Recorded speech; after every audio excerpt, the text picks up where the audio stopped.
Chapter 35. Learning. And I saw the most amazing, most wonderful thing I've ever seen. I poured myself into learning everything I could about magic. I died. I'd come back. Now I suspected that had been my big mistake. I lay in bed feeling like my brain had been squeezed into a jar 2 sizes too small. My vision, whether my eyes were open or closed, was filled with glaring flashes warning of toxicity levels, interface conflicts, and I could have sworn that there was an actual user idiocy warning going off. My mechanical limbs twitched as I sprawled on my side. All I had to do was crawl out, but my metal legs just twitched and jerked again as I went nowhere. I could just lie here. Yes, lie here in this nice soft bed and wait for sweet oblivion to claim, "Hey, Blackjack!" Scotch yelled in the perfect Philly pitch to make it feel like an ice pick had been shoved in my ear canal. I tried to say something about loudness, volume, or killing noisy fillies. I'm fairly certain that all of that went right over the olive filly's head, though, as she screeched, "Glory told me to come in and ask you about hangovers. She said you probably had a doozy of one, so I should talk really loudly." Was all I could reply as I flopped around and finally managed to bury my head under the pillows. "So, Blackjack, are you hungover? Do you need me to talk louder? Hey, Blackjack! Can you hear me now? Blackjack!" She shrieked as she shook me hard, making my stomach thing lurch and my bladder. Did I still have that? Clench. I didn't need to be dealing with this and a hangover at the same time. "Blackjack! Blackjack! Did you really fly around on a wing of alicorns? Did they crown you? Why were there security ponies asking for you? Oh, and this one black unicorn wanted me to say you were a horrible influence. That was mean, but she gave me a whole bag of candy to tell you really loud. And Glory thought it was a good idea too, and she gave me 3 sparkle colas. And Blackjack? Can you hear me, Blackjack?" I could kill them. I could kill them all. No court in the wasteland would convict me. A trip to the bathroom and a shower later, I was in a far less murderous mood. The real fun was trying to mentally bash and thrash my legs into moving. I distinctly remembered walking and trotting around without a problem. Okay, the memory was a bit fuzzy, but still, I had been walking better drunk than I was sober. Fortunately, Scotch enthusiastically herded me, preventing me from actually falling on my face again. Once I gotten myself clean and flushed out, the alarms died to a few sullen yellow warnings that seemed to be there mostly to remind me not to do anything like last night ever again. I needed food, power, metal, medics, or something to make my head stop feeling so... And some pony who could fill me in on what exactly had happened last night. Morning. Conscious time. A little chronometer in the corner of my eye told me that it was now early afternoon. Hopefully I'd be able to get my body and brain and everything. And coming out of the bedroom, I tripped on my own feet and tumbled down in a heap. Walking shouldn't be so hard, I groaned, face down on the concrete tiles. Hadn't I been kicking ass a short while ago? I was fairly sure I had. Somehow. Maybe some wild Pegasus, the mayor said in a strange electronic voice. I blinked and looked over at the small collection in the living room. The kunai was lying on the floor next to Glory on the couch. The great Pegasus was so neat, so clean and tidy that I had to double check. Next to her, Scotch sat eating one of my birthday cupcakes with a crown of whiskey bottles atop her head. She grinned sheepishly at me. On the coffee table was a large metal drum with a camera on top and a speaker set in the base. There was some sort of generator next to it, along with some strange-looking medical equipment that beeped softly. Sitting on the opposite couch were Homage and a strange buck with a crimson and scarlet mane. P21 trotted up to help me to my feet. I had to admit, he cleaned up pretty good too.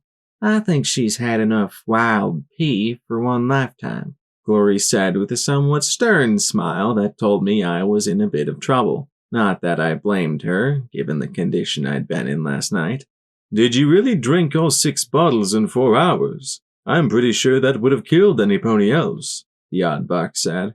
When Homage told me that you and little Pip were being flown here by 5 wings of alicorns, I had to wonder if she'd been drinking too. The gray unicorn chuckled and shook her head, then gestured to her companion. Blackjack? Lifebloom. Lifebloom, this is Blackjack, also known as security around Hoofington. Her blue eyes focused on me as she said evenly, Lifebloom here is representing the Twilight Society and wants to speak with you about Professor Zodiac's theories regarding your lineage. Oh, yeah. That. I trotted towards the assembly, P21 more than once keeping me from falling flat on my face. Again. Look, I know she thinks I'm special, but I'm not. Okay? I don't know why I can open up the cases, but I'm not related to any ministry mayor, and I'm certainly not related to Twilight Sparkle. Lifebloom smiled politely. And why are you so sure you're not? There's much we don't know about the ministry mayors. The Ministry of Image did an exceptional job obfuscating and hiding the truth. Applejack was the only mayor who was ever publicly confirmed to be in a relationship, but it's unlikely that she really was the only one. Homage gave me a gentle smile. It's possible that your relationship is only tangential. You could have some apple blood in you. That would explain the cases. She folded her hooves before her. It wouldn't explain Project Steel Party being unsealed perfectly, buzzed the speaker on the can. Well, I agree that being Applejack's cousin might make it enough to open a security case. It would not work for EC-1101. The fact that she's capable of interfacing with that program tells me that there's more to Blackjack than meets the eye. There isn't. Really. I'm not, I said firmly, shaking my head. I sat down beside the coffee table and Glory pushed me a bottle of clean water. It might not be whiskey, but it was certainly welcome. I'm just me, a security mayor from a stable. I'm not special. I looked from one to the next and felt a stab of irritation at the speculative gazes. Look, why does all this matter? Why do you want to know so much? Quite honestly, many in my organization don't want to know, Lifebloom said calmly. You must understand that, for 200 years, the Twilight Society has been responsible for Tenpony Tower and the secrets of the MAS hub. Many in my order believe this building to be the last remaining bastion of old Equestria. As such, they take anything to do with the MAS and its ministry mayor very seriously. So, what does it mean to the Twilight Society if Blackjack is related to Twilight? P21 asked pointedly as he looked at Homage and Lifebloom. We're not sure. There's a great deal of disagreement in the society about that, Lifebloom admitted, drawing a surprised look from Homage. Some believe that even if Blackjack is related, she has no right or connection to the society. And on the other end of the spectrum, there are those saying that, if she is, then she's the legitimate head of the Twilight Society. He looked at me slightly apologetically. Most don't know what to think and or are reserving judgment until we can verify if you are or aren't. I jumped to my hooves. Now wait a second! You're not turning me into your new ministry mayor. Wait, how did I move like that? I wobbled and fell against the arm of the couch. The Kunai's horn glowed and she steadied me. Would it really be so bad? Glory asked softly as she put her hoof out to touch my shoulder. I closed my eyes as I tried to think of a way to make her understand. Glory, she was Twilight Sparkle. She was the element of magic. She was responsible for an entire ministry and programs and everything. I'm Blackjack. I think I'm the biggest screw-up in the history of Equestria. I can't even do magic, period, I said as I pointed at my dead horn. Neither could Twilight Sparkle, Lifebloom said evenly. Excuse me? All eyes were on the red and red-maned unicorn as he smiled. Twilight Sparkle didn't pop from the womb using super-powered magic. In fact, not many people knew it, but she was so bad at magic that she flunked out of magic kindergarten. I understand that there were quite a few magical mistakes made when she was young, She likely would never have gotten into magic at all were it not for her witnessing Celestia raising the sun. After that, she worked hard to learn all the spells she could. Even then, when she applied to Celestia's school for gifted unicorns, she was, by all accounts, quite mediocre. It wasn't until the first sonic rain boom incident that her magical potential showed itself. Only then did she receive Celestia's personal attention and tutelage. Even then, though, her magic was the product of a lifetime of hard work, more than of her admittedly great natural talent. But, I can't even do the simplest spell. All I can do is shoot things with my horn. Make that could, Blackjack. Yes, but did you have Princess Celestia as your teacher? Lifebloom asked. To be fair, textbook had been about as interested in me learning as in watching paint dry. Even Mom's endless attempts to remediate me were more embarrassing than instructive. Twilight Sparkle received the instruction and attention she needed to excel. From Glory's description, it's doubtful Twilight would have learned any magic at all were she forced into your circumstances. And before you ask, neither Twilight's mother nor father were exceptional magic users. For some reasons, his assurances were making me feel more and more panicked. I wasn't Twilight's descendant. I couldn't be. I was no pony, a screw-up. If I were related to Twilight, then I'd be responsible for fixing the entire wasteland. I'd have to use EC 1101 to do something. I couldn't even fix Hoofington yet. Of course, my stupid body felt all calm and still. I needed to get some kind of heartbeat simulator installed. Homage looked at me with a sympathetic smile. Why don't we just get it over with, Lifebloom? The door test? Door test? P21 asked with a small frown. There's a door in the tower enchanted to only open for Twilight. Though, we think that a direct descendant could also do it, Homage said calmly. So, all that Blackjack has to do is try to open the door. Right, I croaked. Let's get this over with. Are you sure you don't want to eat something first? Glory asked as she looked up at me in worry. You look even paler than a white pony should. I shook my head firmly. The way my guts churned, I was certain that I was going to puke if I actually had something in my... Wait! Those were guts, right? I wasn't sure if I needed an owner's manual or an anatomy lesson. In either case, no. Food was not a good idea just now. I look forward to hearing all about it when you get back, the professor said as the camera turned to face me. Remember, whatever is inside was Twilight's. That means if you can get to it, it's yours, Blackjack. Don't let them take it. Lifebloom merely smiled and said nothing. We trotted out like an execution procession, leaving the kunai with the professor. I looked around and asked dully, Where's Rampage? Your friend Rampage is in security till you leave. Some pony pointed out that, since she's a Reaper, technically she's a Raider. Normally that would be a death sentence, but, well, Lifebloom coughed. Yeah, good luck with that, I said as we stepped into the gilt-decorated elevator. Are you sure you're okay with this, Blackjack? Homage asked quietly beside me. I sighed. No, I'm really not. I just came back from the dead. My body, half the time it works flawlessly, and the other half I'm falling on my face. But the Twilight Society helped bring me back. They could have told Glory and the professor to piss off. Then I'd be a tainted cyber pony. Being related to Twilight won't change who you are, Blackjack. The blue-maned mare murmured as the car came to a stop and we set off down another corridor. I slowed my pace, letting the others go ahead. Then I looked at her. Won't it? You heard the professor and Lifebloom. If ponies find out that I'm Twilight's, I don't know, heir or descendant or something, what is that going to mean? I can barely handle Blackjack, security mare, reject of Stable 99. I wanted to believe her.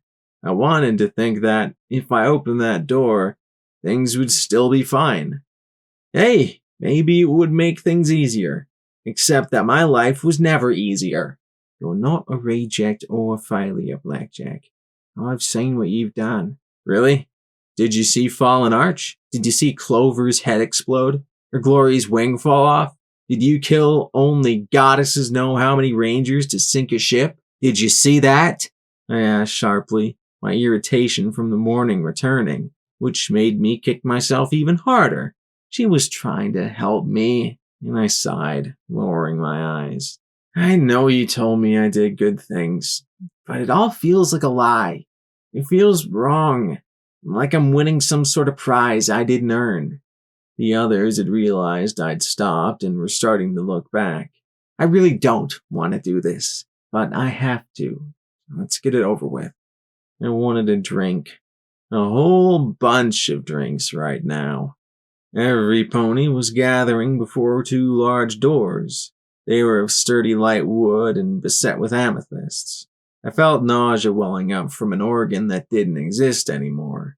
The gems glowed a faint purple. There were other ponies here, watching with grim expressions.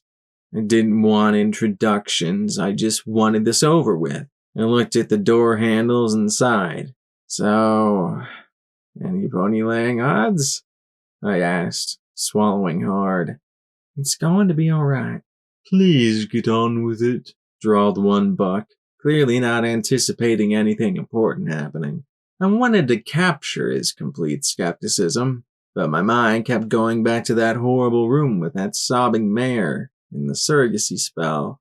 I thought back to Twilight saying farewell to Big Macintosh. Please, please, please, please let it be somebody else. I prayed aloud as I walked to the doors. I closed my eyes, suddenly glad I couldn't hyperventilate. Slowly, I reached out with a hoof, the limb jerking around a little before I was finally able to rest it on the latch, feeling the oddly warm metal under hoof. I didn't even have magic to open it with. My hoof pressed down on the latch and nothing. Nothing at all. I stared and then jiggled it with my hoof. My jaw just hung open as I tapped the metal hoof against the door latch. Nothing. Probably related to rarity, one of the mares drawled as she turned away. What a drama queen, agreed another as they trotted off. Well, I suppose that is that, Lifebloom said with a sigh. I couldn't look away as I tapped the door latch one last time. Still, didn't budge. Homage looked at me in concern. For a moment there, I'd been absolutely sure. I guess. I gave a little half smile as I looked back at every pony. I guess I got all worked up for nothing, huh? It was like stepping out from beneath an immense weight. And yet, I looked back at the doors. If I was so relieved, why was I feeling so disappointed? Blackjack? Glory asked in concern as she walked up next to me and hugged me with her wing. I closed my eyes, relief mixing with the bittersweet sense of failure. I couldn't tell which was stronger. I should be happy, right? I'm good, Glory, I said and smiled as I settled on relief. I'm just surprised. I mean, I know the odds were against it, but I think that at the end there, I really was convinced it was true. Such an idiot. I made my synthetic lungs draw a deep breath, despite the little green O2 readout at the bottom of my vision, and looked at the others. So, I guess I'm probably a cousin or something twice removed? I suppose. We may never truly understand the circumstances of your lineage, Lifebloom said, shrugging. Regardless, now that that's out of the way, would you care to see the rest of Ten Pony Tower? I laughed and nodded, feeling much better now that the nightmare was over. Scotch trotted on my other side while Homage and P21 came up behind, talking softly. I had to admit, seeing the agricultural chambers designed to grow contamination-free food was somewhat impressive, even if their output didn't come close to supporting even the population of the tower. Glory laughed in delight at the sight of the alicorn fountain in the library atrium, and Scotch burst with dozens of questions when she saw the DJ's broadcast room. Homage made her apologies for the DJ being out at that moment. Then we reached the I couldn't even begin to pronounce what the gray unicorn called it, but it was pretty obviously a library. I couldn't even imagine any pony being physically able to read all these books in one lifetime. Maybe P21 or Glory. Me? I doubt I'd read more than 10 books in my entire life. Just another reason why the idea of me being related to Twilight was such an insult to the former ministry mayor. Something on your mind? Homage asked me quietly, making me jump a little. Oh, nothing. I never have anything on my mind. I'm not a smart pony, after all, I said with a grin. I think you could sum it up as booze, guns, and flanks. Oddly, she didn't appreciate my joke. She looked sad, and even a little bit angry. Why do you always lie to yourself? She asked me in a low voice. You say you're stupid, but you've been exposing secrets and conspiracies from 2 centuries ago. You say you're a failure when you've helped countless ponies and stopped a war. You say you have no magic, but look at what you can accomplish. It's not lying, Homage. It's being honest, I replied. And for some reason, that comment seemed to shock her more than anything. Lying would be saying I'm awesome and ignoring the fact that I've gotten ponies killed, that I've murdered so many who didn't deserve it. If there were a guidebook for messing up, I'd be the author. And no matter how much I try to tell myself I've paid the price and I'm even, the honest truth is that I'll always be a murderer. The second I forget that, or it doesn't matter, that's when I'll be a monster. I looked at her with a half smile. The truth, no matter how bad it hurts, right? I looked at all the books. That's why I'm so glad I'm not related to Twilight. It was stupid of me to get worked up in the first place.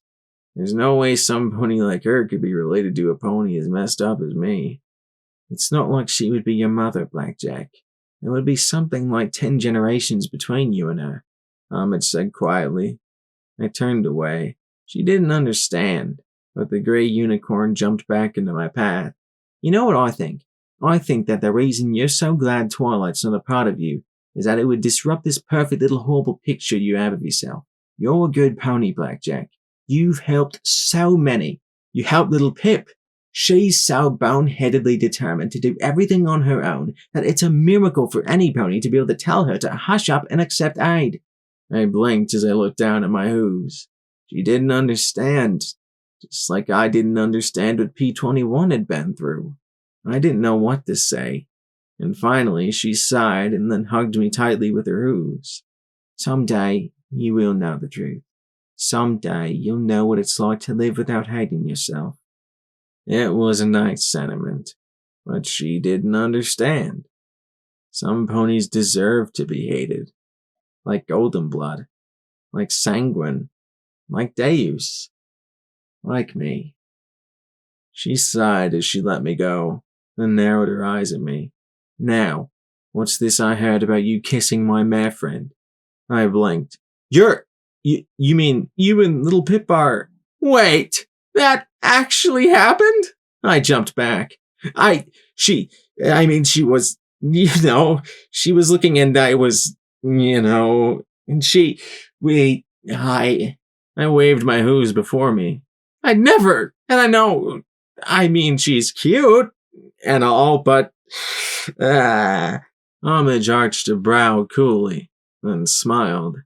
Well, yeah, and she did, and she is. And I'm pretty sure I'll be able to use that kiss for some fun tonight.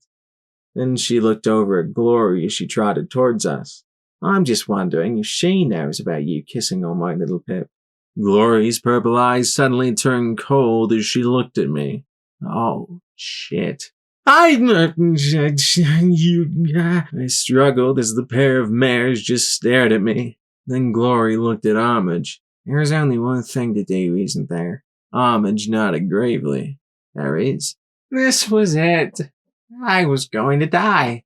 Glory and Homage stepped closer, their eyes locked on me, and then both smiled in immense satisfaction and lightly smooched each other on the lips. At which point, something in my brain burst, and I fell over in a heap, twitching. The pair laughed as they trotted away, talking about evening plans and how silly little Pip and I were. Lifebloom trotted up. She certainly is quite the odd mare, isn't she? Something like that, I said with a sigh, shaking my head. Evil was more my thinking. Both of them. I love this room, he said with a smile, looking at the books with a soft gaze. Then he blinked. Oh, that reminds me. I think I left a book on the desk in the office over there. Could you get it for me, please? I looked at his perfectly capable legs, and he added, It also might give you a chance to lose that flaming red expression on your cheeks. Ah, yes, it would, wouldn't it? I walked towards the door he'd indicated, set off in the back corner of the big library room thingy. What was it with smart ponies and ridiculous sounding words? Like everything else in the room, it was decorated with a golden unicorn with an amethyst eye. There was a tiny spark, and a little pink pony in my head gave a little ooh. I glanced back, but Lifebloom was talking with P21 and Glory was still chatting evilness with Homage. Them kissing each other like that? Evil. I stepped into the study, feeling my cheeks burn. I wasn't exactly in a rush to get back outside, so I looked around a bit. Surprise, surprise! There were even more bookshelves in here, along with several books on the desk. I probably should have asked which book Lifebloom wanted, but I could do that later. And oddly enough, a great number of scrolls. They were stored along one wall in a rack like bottles of wine. I looked at them like an idiot before I remembered that my horn didn't work and instead pointed my hoof at it. Fingers on. Thumbs. The function. Freaky digit powers activate! Finally, I sighed and bit the end of one scroll. It easily opened. I wondered if it was on magic paper or something. Slowly, I unrolled it and looked at the elegant script. My dearest, most faithful student, Twilight. You know that I value your diligence and that I trust you completely, but you simply must stop reading those dusty old books. My dear Twilight, there is more to a young pony's life than studying. So I am sending you to supervise the preparations for the Summer Sun celebration in this year's location, Ponyville.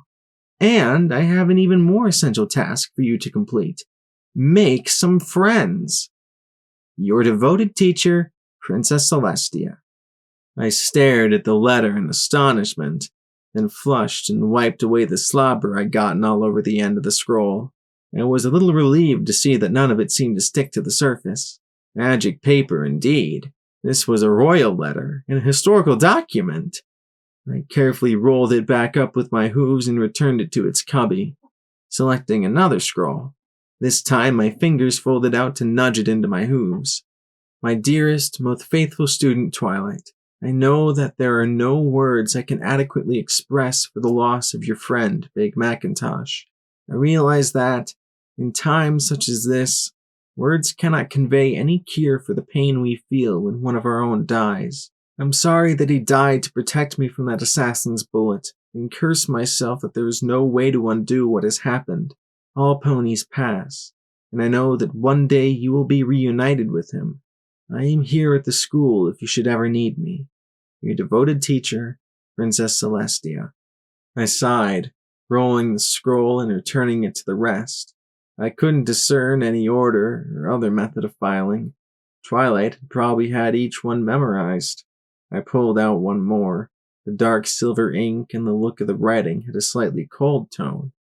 My dearest, most faithful subject, Twilight, we wish to express our profound dismay at the lack of progress towards the war effort. Have we not provided you with every resource of the kingdom to your ministry? Do you not have at your disposal the most brilliant magical minds of our time?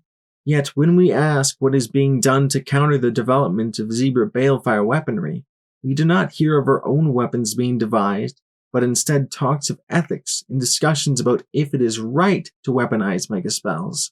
You can be certain our enemies waste no time with such nonsense. We are sure your purification matrices and radiation nullification spells are admirable goals, but they will come to naught under zebra rule. We know your burdens are great, but while we will do all we can to help you bear them, we must know you are up to the challenge. We know you will not fail us. You never have.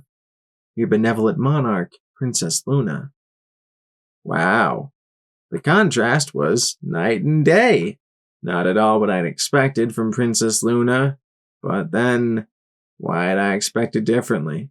Luna was running an entire kingdom. If she failed, then the whole country would fall. Even if she won the war, there'd probably be a whole lot of ponies pissed off at her for every little thing that went wrong during the fighting. I frowned as I tapped the scroll softly against my lips. Luna. I suddenly realized that I knew almost nothing about what Luna actually did to run the country. The ministries took care of the war effort, the OIA took care of all the dirty business, so what was Luna doing the whole time? I knew more about Golden Blood than I did the monarch of the country. I sighed and shook my head. A smarter pony might be able to unravel all of this. I just shot things. Carefully, I put the scroll back in the cubby, walked out to the desk, and started looking at the books on it. Maybe I could figure out which one was Life Bloom's. Predictions and Prophecies, Elements of Harmony, a reference guide, and most curious of all was the book on top. Magical Exercises for Young Unicorns. I looked at a pen note sitting atop it.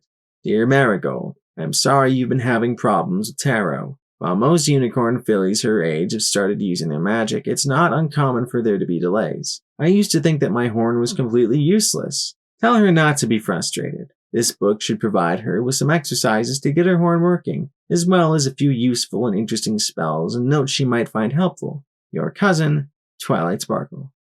I sighed.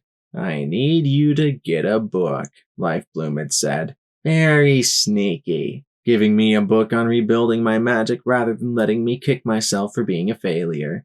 With a note from Twilight to my own ancestor even. I sighed and slipped the book into my saddlebag. Okay, I get the message. Stop freaking out and cut the self-hating and start doing better. I get it. About time, the dealer rasped, and I spun, tripped, and fell on my back, looking up at the old pony. His milky eyes stared down at me as he worked his cards. I thought they cut you out of my brain! I shouted as I thrust my hoof at him. Oh, I reckon there's more than enough left you're not using for me to hide in, he said dryly with a smile. Yeah, well, you missed your big chance. I couldn't open the door. I'm not related to Twilight, I said with a smile as I spread my hooves. Why should I care if you are or aren't? Makes no difference to me, he said as he turned a card with a picture of Twilight on it and flicked it at me with his hoof. Twilight, Applejack, Rainbow Dash, Rarity, Fluttershy, Pinkie Pie, he said as he flicked one after the next at me. I collected the cards in my hooves. They've all been gone 200 years. What do they matter? Why get worked up over corpses? I looked at the spread of cards and glared at him. Because they were good mares. They tried to save the country and do good things. They tried to do better. Even though they blew the whole damn world to hell? Well, so long as they tried. He snorted. I've known ponies whose fuck-ups killed millions. Trying doesn't mean shit. Consequences. Those are what matter. Twilight Sparkle and her friends tried, but they ran Equestria into the ground. Shut up, I said as I rose to my hooves. Trying matters. Even if they failed, there's something in making the effort. It's better than giving up.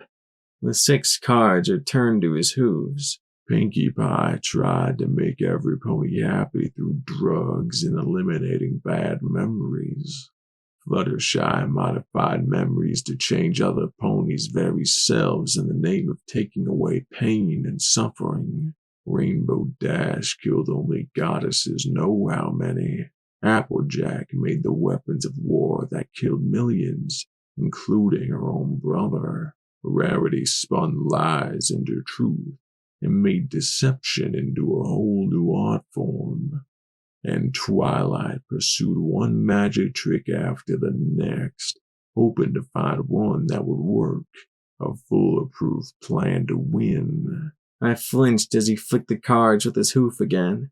And all any one of them had to do was quit. What? I blinked, staring up at him. That's all. One resignation. One. That's all it would have taken. Rainbow Dash quitting would have knocked out the Pegasi and forced Luna to surrender. Applejack retiring would have thrown the war production into disarray.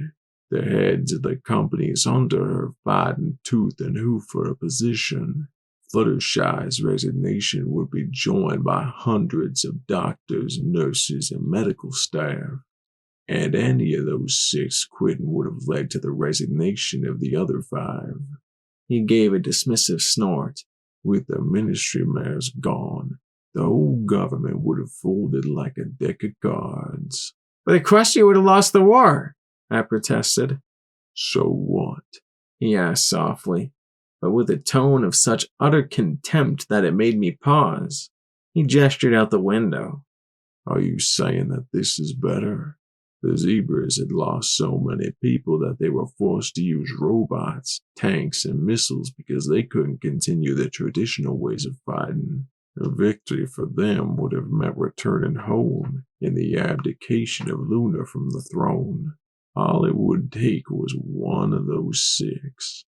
Any one, and Luna would have been unable to continue the war. So what are you saying? That they were scum for fighting for what they believed in? Or that I should give up? I asked with a sigh. I'm saying that you are wrong for thinking they were flawless. I'm saying that they made mistakes.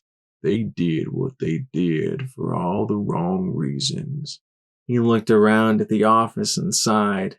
This isn't a bad place, Blackjack. You could make a life for yourself here. You and your friends away from the hoof. I can't, I said softly. I sat still for a few hours after coming back from the dead, and then went and apparently got myself and little Pip all shot up. I can't just stay here in Ten Pony, assuming I could afford it and they'd let me. Get therapy. Helping Hoof will work with you on that. But you need to do this because it's the right thing to do. To fight because it's the right thing to be fighting for. He lifted the card to Twilight Sparkle. Because if you're doing this because you feel like you have to, then, related or not, you are exactly like Twilight Sparkle and the rest of her friends. I sighed as he disappeared, leaving me alone again. Of all the times for him to show up, why now? I carefully removed that note from the book. Was I taking this because of things that happened 2 centuries ago? Or was it because I wanted to get my horn to work again? Because I wanted to do magic on my own? I read the note 3 more times and sighed. No. I'm Blackjack, and no matter how lacking I might be, I was supposed to do magic. A unicorn is more than just an earth pony with a horn. I trotted back out and saw Life Bloom waiting for me. He had the oddest look on his face. I tapped my saddlebag and mouthed, "Thank you." For a moment, he paused, and then he smiled. Homage was looking at me too, a touch worried. But I smiled back and nodded, and that seemed to put her a little more at ease.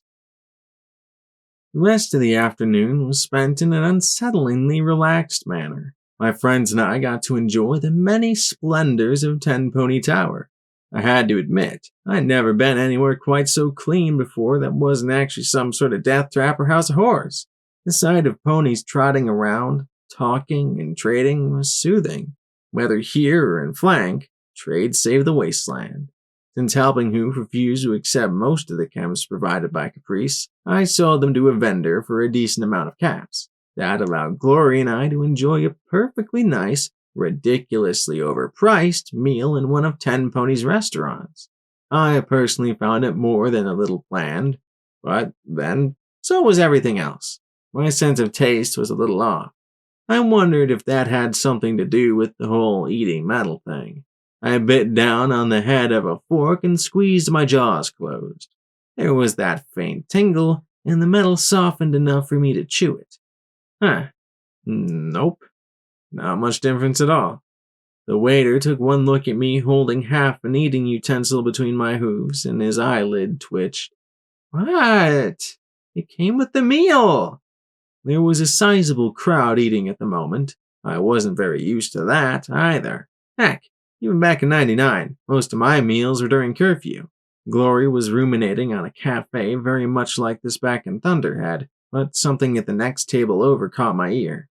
A little phrase that spilled out of the mouth of a mare a little too dirty to be a full resident, but a little too clean to be some pony long in the wasteland. If you want to make caps, get the Hoofington, she said with the faint slur of some pony who'd had one drink more than they should.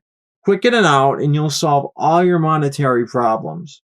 Glory had noticed me turning in my seat to look at the mare and her three companions, laughing, joking, but paying her enough attention to hear what she was saying.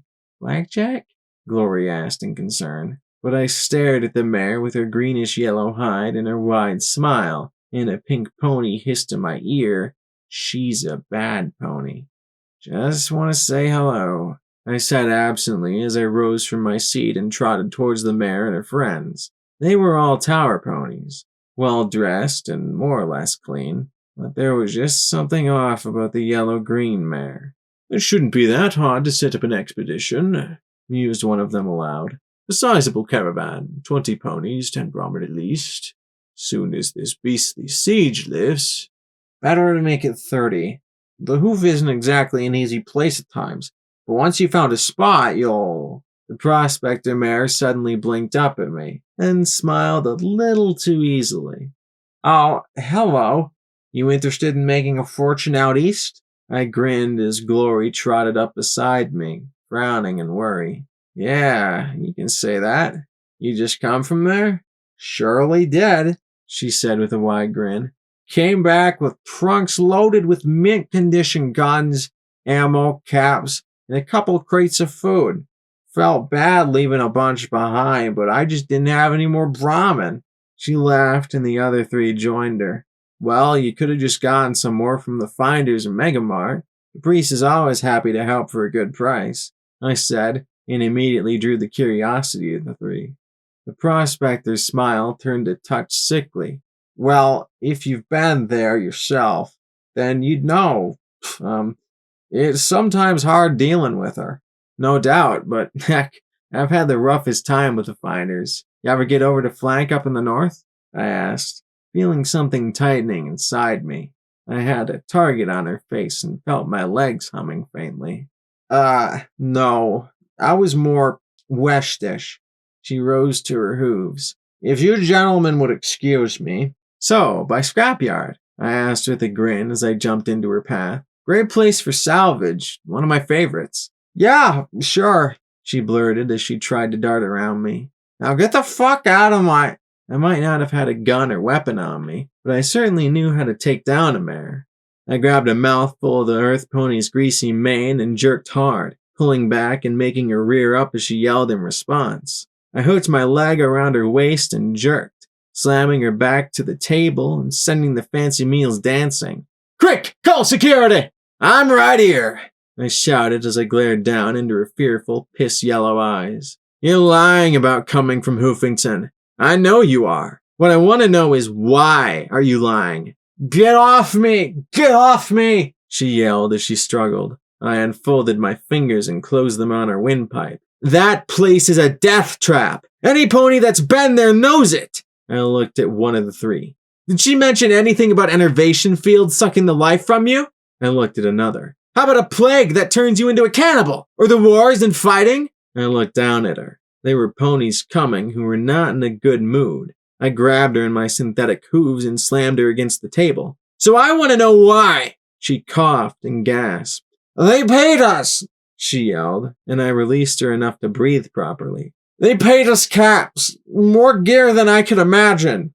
Gave it to us like it was garbage. Told us told us to go out, find ponies, and tell them to go to Hoofington. I retracted my fingers and she rubbed her throat. They found us after we fled Gutterville.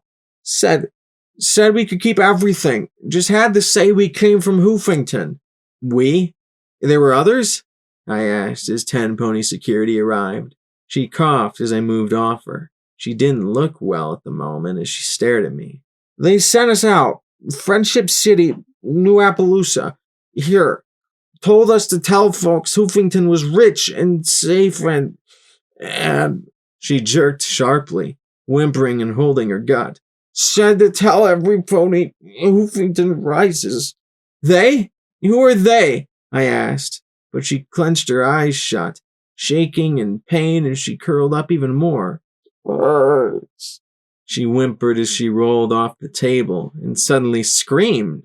She rolled in agony, and her mouth puked a bloody foam. Every pony backed away except for me as I looked her over. Her stomach was undulating under her hide. Then there was a pop and her insides burst and a red rain all over us. One of the 3 lost his very expensive lunch. The rest of the lunch crowd was either screaming and fleeing, or looking like their brains were fully tied up trying to explain to their eyes that what they'd just seen could not possibly have actually happened. I looked at Glory, who was staring with a mixed horror and interest. The dealer had said we could leave the Hoof behind, that we could have a normal life away from that cursed city. Maybe we could, but now it looked like the Hoof was drawing more ponies to it. We need to get back home, I said grimly. Then I turned and looked at the half-dozen security ponies in front of me and dropped my eyes to the dead prospector. Oh, shoot. So, what are you in for? Rampage asked me. She stretched out on the bunk in the 10-pony detention cell with her hooves behind her head. Right now, Glory and Homage are trying to clear things up after my little disturbance. The security ponies are trying their hardest to hush up a nasty death before it disturbed the natives' delicate sensitivities. I was fairly sure there would be at least 3 new patients needing helping hoofs therapy. The inside of that prospector hadn't just been blown apart, but shredded from the inside. Apparently, that wasn't common in 10-pony. Damn, was I really this jaded? Got in a fight, I muttered. Shouldn't do that, Rampage tissed softly. Puts the locals in a hanging sort of mood. Then she exploded, I muttered. Rampage slowly sat up and looked at me for some hint of a joke or sign that I wasn't serious. I glanced at her and sighed. Really? I'm not kidding. She started talking about they and them and popped like a balloon full of red paint. Why did the most interesting things happen around you when I'm not there? Rampage asked with a chuckle. I wasn't laughing, though. Some pony had sent her here with bags full of caps and loot and a story that she'd gotten them from Hoofington. There were at least 2 others. In whatever had been done to her, she'd been ignorant of it. Them. Conspiracies, killings, elusive plots, and somehow I couldn't help but think that some pony was pulling together a plan of some sort. With the OIA and Golden Blood in EC 1101. And now it just killed that poor clueless mare. Damn it! Damn it! Damn it! I screamed all at once, thrashing my metallic limbs as hard as I could against the hanging bunk. The metal screeched and deformed before the frame snapped and dumped me on the floor. Stop killing ponies, you fuckers! What's going on? The security ponies asked as I rose and proceeded to kick and stomp the frame till it snapped off entirely. Then I apple-bucked it against the bars, making the pair jump back as I smashed what remained into broken steel. I wanted to be out of breath, my heart to pound, my legs to be sore, and the sensation that I'd pounded whoever was behind this all into twisted metal. Instead, I just sat down on the concrete floor feeling like an idiot. Saw a rad roach, Rampage said calmly. She can't handle those things. I looked at the twisted remains of the bunk and sighed, feeling like a royal idiot. Sorry. I was pretty sure my chances of getting out of here were somehow lower than those of me being related to Twilight Sparkle now. Not likely. one pony said to the other with a soft snort. You won't find those things in here. Oh, you might. Darn things are all over the wasteland. Even getting to stables, evidently, Rampage drawled. The talk of rad roaches was distracting them a little from the fact that I just thrashed their bunk. Not in 10, pony, one of the security ponies said as he reached over and tapped the small flat metal box on the wall. Ever hear of a pesticide talisman?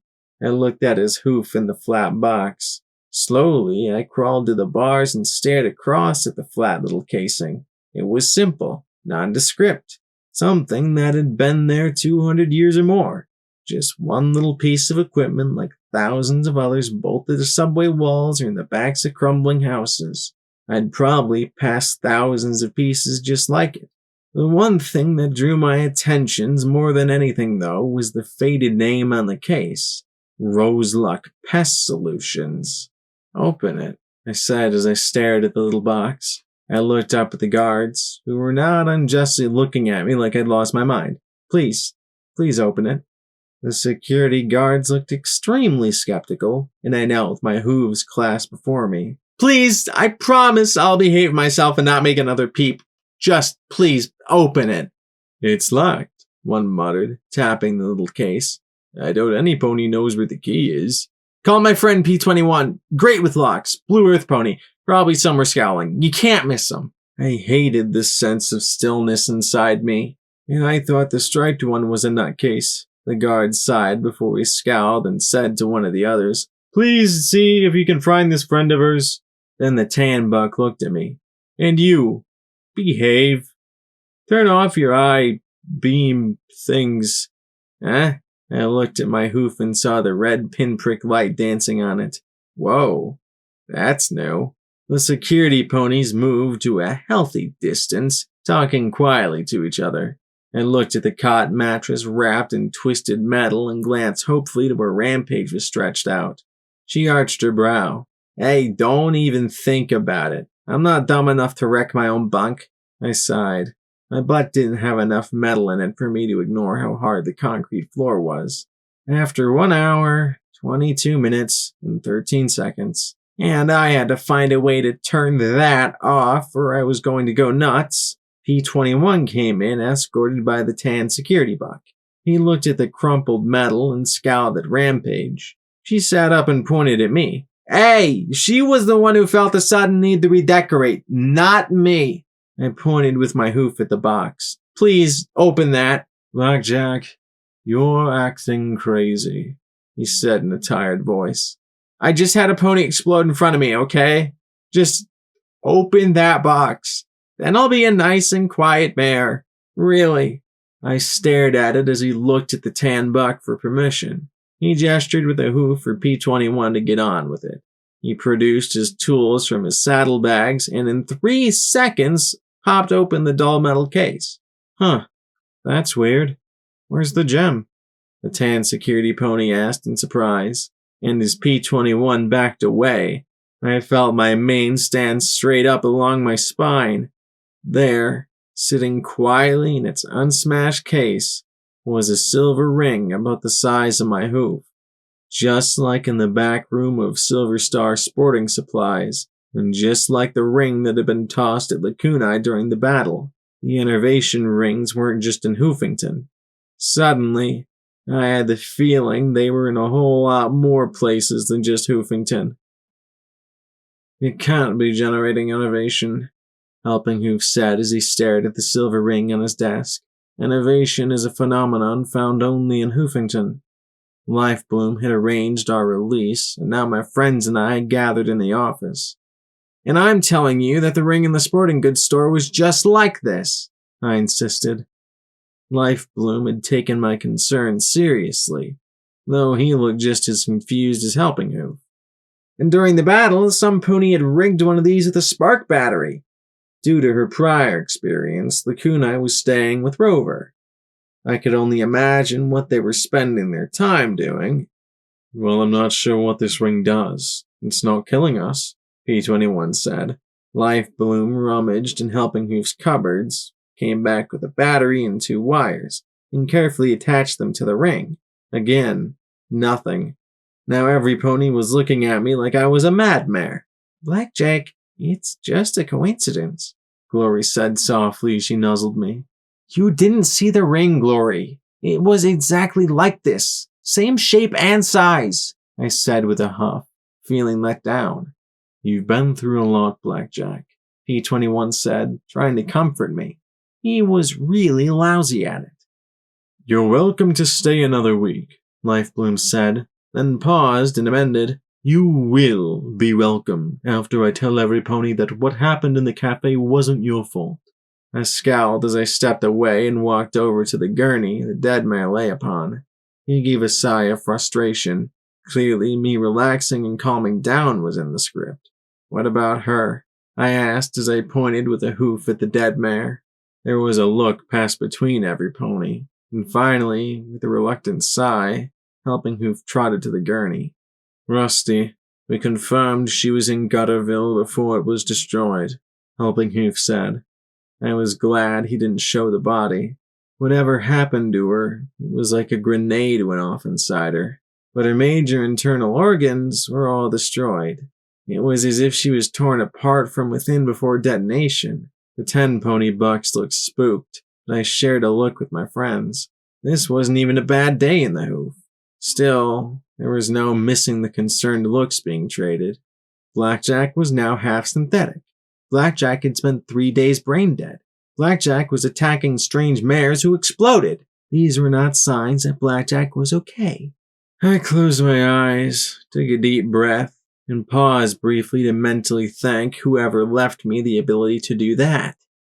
I know, I've been a little off since I've come back.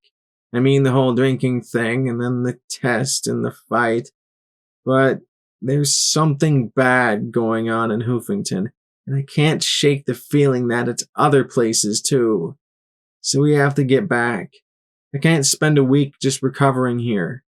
I'll be climbing the walls in no time. You might have to, Glory said with a little frown. Captain Thrush nearly burned out her engine getting us here. Oh, wonderful. Wait, where is Thrush? I asked, realizing that I hadn't seen her since we arrived. Friendship City, P21 said. She sort of fell under the same rule as Rampage. Raider activities. And who knew how far away that was? The idea of being stuck here was starting to creep up on me. I hated waiting. I needed to do, to act, to get things done. Otherwise, I was going to start thinking. I thought they called that looting and pillaging, Scotch Tape commented as she fooled around with Helping Hoof's little ear light thingy. The filly had gotten her hooves on a lot of loot and plunder herself. No surprise when you come from a stable where 90% of the property is communal and then go into the wasteland where you owned whatever you found. Aren't you supposed to be in school? Glory asked. School? I frowned in confusion. Boring Pony thinks I'm a kid, so she enrolled me in some stupid school thing they have here. Glory nodded primly. It's important every young filly get a quality education. Education, Scotch Tape snorted. It's boring and stupid. I told them how to strip and rebuild a steam gauge assembly. They were making sand art. Art. From colored sand. Her tone left no confusion about how she felt regarding that little enterprise. I told them the only sand I ever played with was in a high-pressure nozzle stripping rust and old paint from parts. So, no colored sand, Cutie Mark, then? I asked with a smile. Her green glare informed me that rusty parts weren't the only thing she could sandblast. I grinned. We could call you Sandy. Scotch growled and tried to tackle me. She goes from a warning about an innovation device to insisting on getting back to Hoofington to teasing a fool about her cutie mark, Lifebloom murmured. The fact was that teasing Scotch, who was finding out the biting mechanical legs wasn't very effective, let me think on the other two. The discovery of a silver ring here in 10-pony had panicked me, but now there wasn't much I could do. Why it wasn't causing the eye-bleeding mind screams was beyond me, but if they were in 10-pony, then I knew they had to be elsewhere too, and the fact that they weren't projecting innervation now didn't mean that they couldn't start. Getting back to Hoofington, though, was in the short term a more troublesome problem. I kept my hoof on Scotch's head, pushing her back as she swung her front hooves wildly at me. I thought of our options. 1. Going on the seahorse, which would be delayed for many days due to the damage. Walking would be even slower, and I didn't relish the idea of hoofing it clear across Equestria with a Reaper and a purple alicorn anyway. I had no idea how to contact Ditzy to go by air. Maybe. Then that thought was lost as Scotch tape pulled away and I fell flat on my face. Not because my brain didn't know how to work my legs, but because one of my legs wasn't there.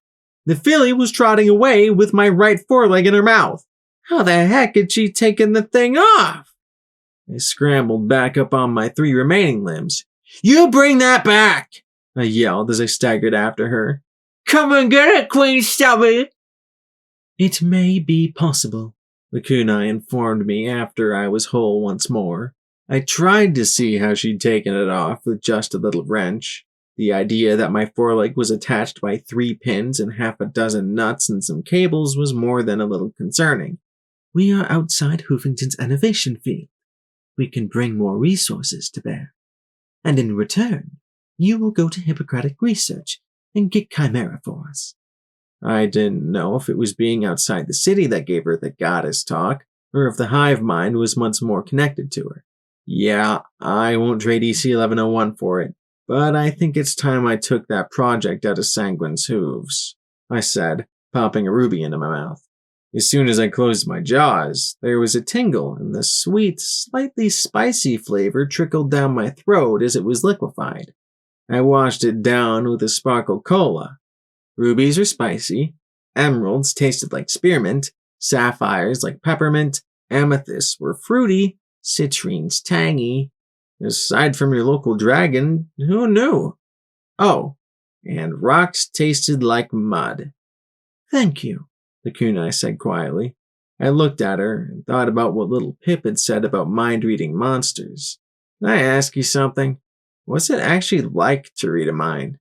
I mean, do you look at a pony and just know everything they know? She looked at me curiously and with a touch of amusement.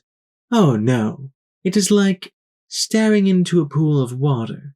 The most immediate and active thoughts are on the surface. They flash and flicker before our eyes. This morning, your thoughts were all of inebriation. Deeper thoughts are like fish far within the pool.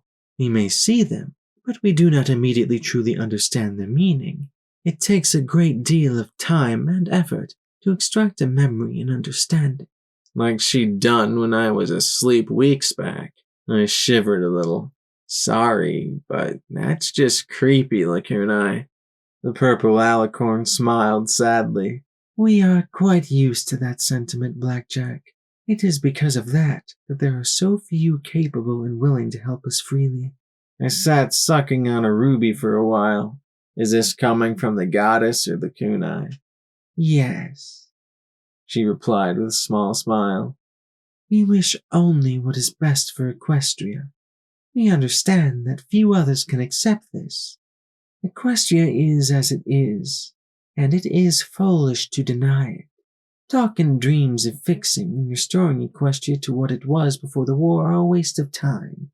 So, I replied with a smile, if you wish to break it down, anything that's not putting food in your stomach or breeding is a waste of time.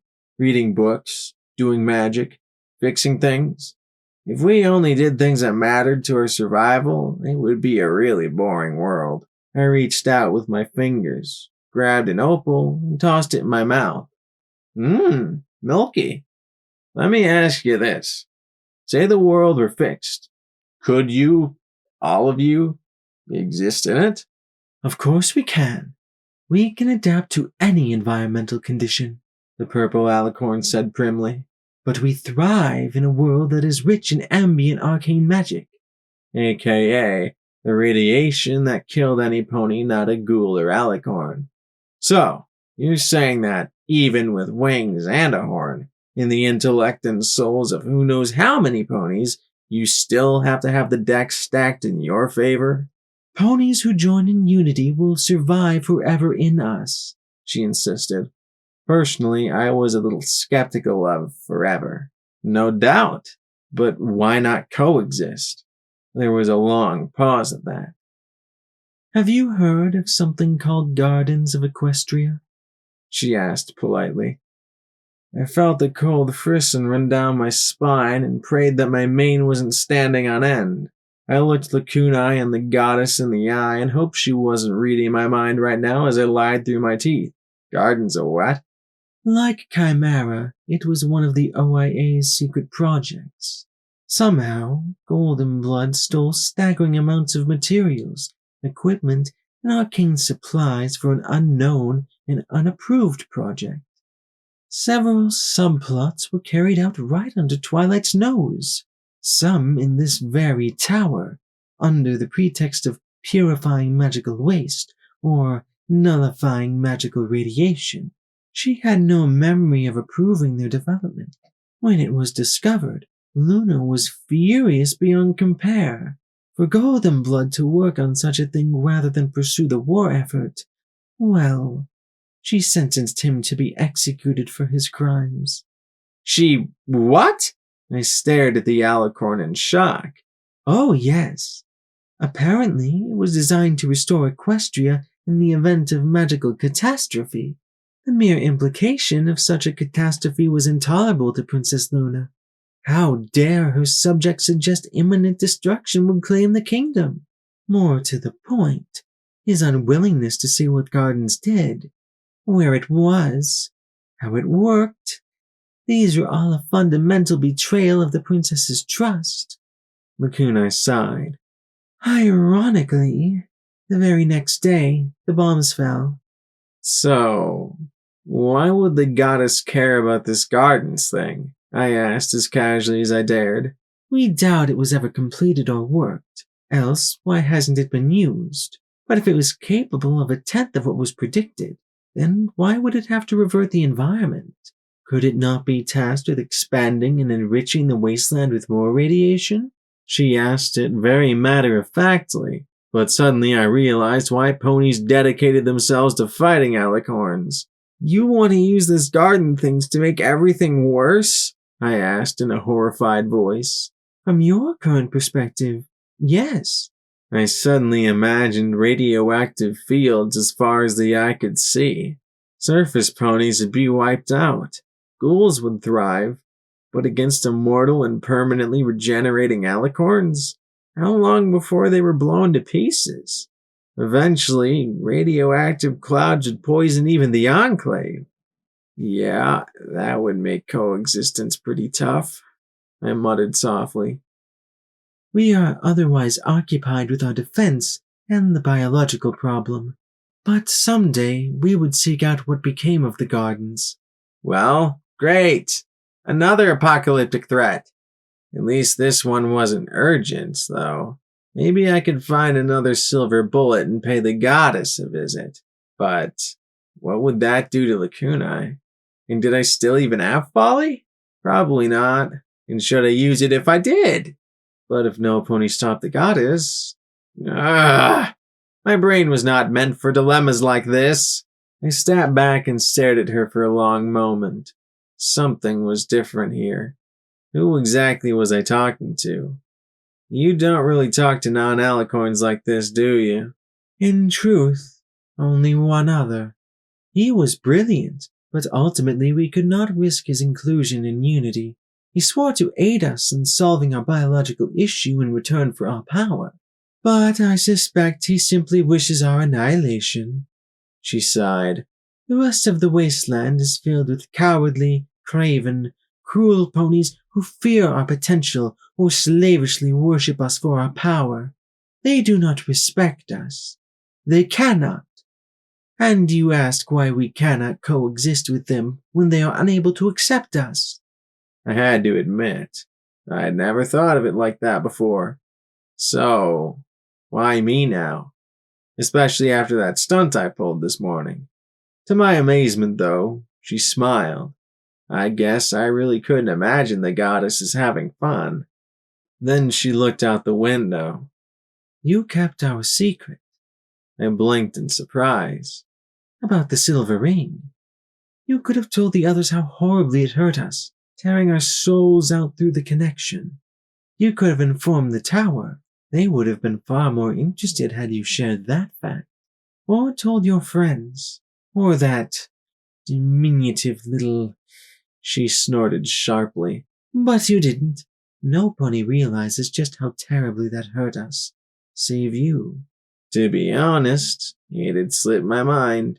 You might have noticed I'm not the sharpest knife in the drawer. Oh, we have, indeed. It is unmistakable and somewhat terrifying how unintelligent you are. Well, thanks. And yet, you did us a favor, and may yet do more. You do not hate us, do not kill us. And, while we may quibble about certain things, we feel you are decent. You do not care if a pony is Surfacer or Pegasus, Alicorn or Ghoul. That is commendable. Well, if there'd been alicorns all over Hoofington fighting me, perhaps I'd have been different about it. Lacoonai had made things easier. Really, the goddess couldn't have asked for a better ambassador than her. Helpful, polite, quiet, elegant, and dignified, and... This isn't the goddess I'm talking to, is it? I said softly, looking up at her with a little smile. She looked wistful as she turned away. No, it's not. But wouldn't it be wonderful if it were? The invitation to Homage's dinner party came soon to both my and Little Pip's friends. I'd been warned to stay in my room by 10 pony security. At this point, I think Glory was the only one they wanted trotting around, and they were even nervous about her. Still, she was out, I was in, and I was bored. I laid down and tried to go into another memory orb. Nothing. Zip. Tossing it back into my bags, I rolled onto my back. Should I even try and regain my magic? I was never good at it anyway. I was a cyber pony now. I needed to learn how to get my body to work and focus on that. And heck, I hadn't come across many decent orbs to spend time in. Wouldn't it be wonderful if I could make up my mind? What did I need magic for? I summed it up in a word. Golden blood. As infuriating as he was, as much as I hated seeing him slime around the corners of Equestria, he was the key to what was happening in Hoofington. And now, maybe, all across the wasteland, something had happened to him. Treason? Taking credit for gardens? Being sentenced to execution?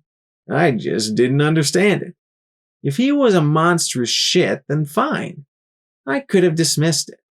But he'd apparently protected Twilight from Luna. Why? He'd hit her for making alicorns, he'd taken her memories, and apparently gone to the block rather than betray her. Most infuriating of all, I was the only pony who seemed to know about him at all. The OIA had got an image to cover their tracks. I found the OIA office and 10 Pony converted into a cheese shop. The only indication that it had ever been something else were the faded rings and cutie marks next to the door. The emblem had been painted over and only barely bled through the white layer. Only Professor Zodiac had any direct knowledge at all. The 3 most important things are loyalty, love, and secrets. Who had he loved? What was he loyal to? Why so many secrets? All this thinking was making my brain hurt, but I learned the most through memory orbs. To make orbs work, I needed magic. Though, maybe not. I might not be allowed to trot through the shops below, and I'd been shown where there was a dandy library up above. Reading was hard. I'd snuck, well, technically, I doubted I would be kicked out if I got caught, but why take the chance? Anyway, I'd reached the thingy place, but once I got in, I was completely screwed. I figured that a library was a place where you just looked at book titles and find Golden Blood, a memoir, or something. It never occurred to me that, with thousands and thousands of book titles to look at, I could spend years searching and never find a thing. Ah, damn it. There has to be something in here on Golden Blood. He can't have just disappeared. I'm afraid that most references to Golden Blood were removed by the Intellectual Reorganization Command of Princess Luna's third year. A mechanical, feminine voice hooted from up above, making me jump and bite down on a book, readying it for throwing. From the roof descended a golden owl that landed on the rail and blinked at me with bright purple eyes. Need I remind you that biting books is not good for the preservation of the covers, mistress? I spat out the book. Who are you? What are you? I am Nictimony, mistress. I am the keeper of these books, she replied. I slowly walked around the golden machine, and its head slowly rotated and remained focused upon me. I am Ministry Mayor Twilight Sparkle's personal assistant within Tenpony Tower. Second to her number one assistant, of course. So, you're a robot? Robotic owls. Who knew? That is a fair assessment, Nictimony said with a nod of her head. You desire text on the first OIA Director Golden Blood? Yes, I said, glad that it finally hit a break. Tell me you have a biography or something on him. I'm afraid not, mistress. As you know, most texts referring to him were purged following the establishment of the ministries. You must have something. The owl stared at me for a long moment. Then, suddenly, she winged away to one of the upper shelves. She hovered in front of the bookcase and carefully pulled out a book with her claws, then flew back to a reading desk and set down the slim gray tome. Luna's Academy for Young Unicorns. Get sent to the moon. I flipped it open and was astonished by a picture spread over 2 pages. Luna was standing in the middle, looking like she was struggling not to cry. The faculty flanked her, and 100 or so unicorn foals smiled at the camera, save one who was levitating up the pigtails of the filly beside her and a pair of colts in the front row poking each other with sticks. And there, right beside Princess Luna, was Golden Blood, giving a stern look at the 2 disobedient colts in the front. I flipped through the pictures. There was an article on the Academy being in a remote location, keeping it safe from the war, a short little comment from the princess about how she'd always had a fondness for young ponies, but she could never gobble more than one. So many pictures of young ponies learning everything.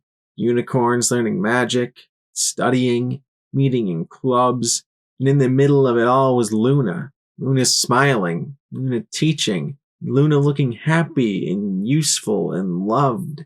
The photographs of Golden Blood were much more difficult to find. The pale buck might not have been ravaged by poison, but he was still more homely than handsome. Most of the pictures caught him while he was asleep in an empty classroom or staring out one of the stained glass windows. Professor Golden Blood, History, Culture, Literature, and Psychological Studies, read the caption. There was one picture of him surrounded by 6 colts and fillies. The desk in front of him was covered with rocks of all types. Little Horn Rock Club, read the caption. A rock club? Really? What did they talk about? The merits of igneous rocks? Which rock was stripier than the others? I looked at his hoof resting on a strange fossilized bug. Next to it was a strange twisty stone. Hoofington Meteorite, read a tiny tag beside it.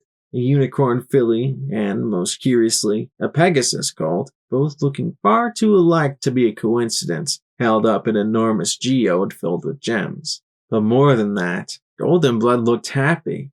Tired, guarded, older than he probably was, but still happy.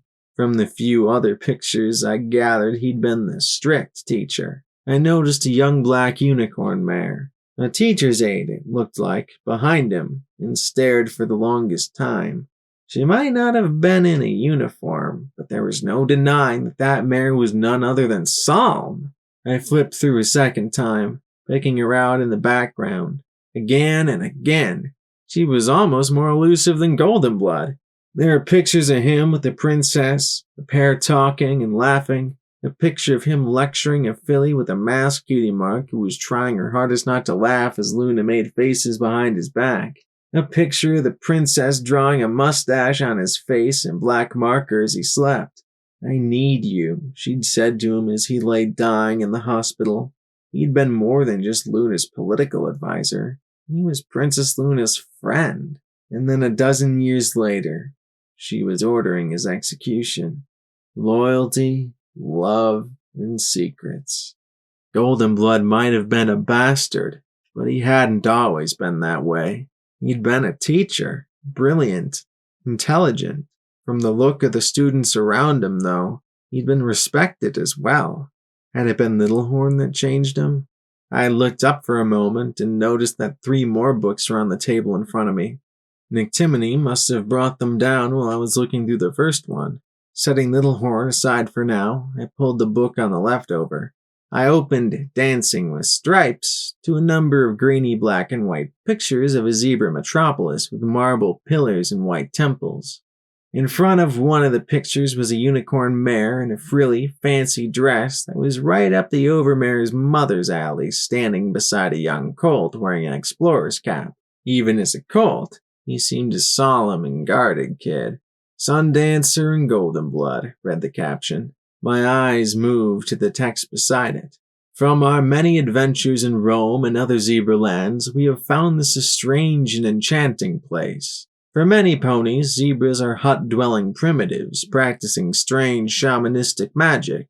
It is unthinkable that zebras should have cultural and historical accomplishments that rival, even exceed, those of even Ponyville, much less the greater equestrian cities. My son and I have explored the vast empty savannas, crossed blistering deserts, and explored strange jungles only to be dazzled and amazed by these genial folks and their strange but not unwholesome ways. While ponies can easily separate ourselves into groups of Earth Pony, Unicorn, and Pegasus, zebra affiliation is far more tribal and fragmented into herds and bloodlines stretching back to antiquity. Some, like the Zenkori, wander far and wide, collecting lore and stories to bring back to their ancestral lands. Others are far more cerebral and mystic like the elusive Achu, who blend hoof fighting with meditation and spiritualistic behavior. The Propoli are every bit as urbane as a most sophisticated Canterlottian pony, placing great stock on lore and education. Indeed, a traveler can find as much difference between an Atori and an Eschatic zebra as between a Pegasus and a unicorn. While most zebra tribes are friendly, if odd, one must take care to avoid star-touched tribes. The term describes tribes that have dabbled in dark and forbidden magic or performed horrible crimes. The most infamous, of course, are the Starkateri, or Eaters of the Stars tribe, whose dark tales of ritual sacrifice, flaying the skin off still-living prisoners, profane rituals, and other dark deeds have become the stuff of trashy adventure tales back home. Others, like the Karnilala, engage in disturbing sexual practices and self-mutilation. These star-touched tribes are shunned by zebra society as a whole, but sadly they are the first thing many ponies latch onto when thinking of our striped neighbors. I flipped to the next page and looked at pictures of zebras. Some were wearing fancy clothes and dancing on their rear hooves. Another balanced on a pole, upside down. 4 calmly discussed things in a library that looked almost identical to the one I was in, only somehow even bigger. 2 zebra mares struggled in brutal hoof-to-hoof combat. A pair of zebra males stared out with dark eyes from a shadowy doorway, their faces branded with a swirling star and other ritualistic scars. Still, there wasn't much I could see about Goldenblood. I sighed and pulled the next book over as Nictimony flew down to put away the ones I'd finished with. This one was about the Hoofington reconstruction and had a picture of Goldenblood dramatically speaking before a crowd of thousands as blood ran from his mouth. He looked flayed, the scars barely bandaged and stained pink and red. Other photos showed him talking with Rover, who looked really strange without his mechanical limbs. The sole book on the OIA was barely 15 pages long and sounded like it had been written for children. It didn't tell me anything new. The OIA hub was in Hoofington. It worked to keep the ministries going. No mention of secret projects, no mention of creating monsters or cyber ponies, just that it was the hard-working glue and oil that kept the ministries working together and smoothly and reported directly to Princess Luna herself. Damn thing didn't even mention Golden Blood. Oh wait, there he was. The OIA director resides outside Hoofington near Black Pony Mountain. Not even mentioned by name. No wonder every pony else thought I was going crazy. I closed my eyes and I leaned back, letting the golden owl take the last book away. I wondered if, 2 centuries from now, some pony, or alicorn if the goddess succeeded in her plans for unity after all, would discover little snippets of my life and wonder, who was this crazy mare? And why didn't she just write an autobiography telling every pony about herself? More and more, I kept feeling trapped. Things that happened centuries ago kept creeping through things I felt now, like I was caught in a great current and I was helpless to escape it. I was glad I didn't have to face crushing waterfalls along the way. Hey, Blackjack, little Pip said, making me jump and fall over. I hit my head on the leg of the reading desk and hissed, rubbing my skull. Why hadn't they thought to armor that, huh? The little unicorn looked at me in sympathy. You okay? I didn't expect to find you here. I'm trying a new thing. Thinking. It seems to be all the rage among wandering wasteland heroines these days, I said as she lifted me to my hooves easily. I heard the stable dweller is a master at it. I don't know about that, she said with a little flush and smile. Homage sent me to look for you. Her dinner party's about to start. She doesn't get to entertain much, and she wanted to make sure you didn't miss it. I blinked in shock as I looked out the windows. There were only the dark purples of twilight left in the sky.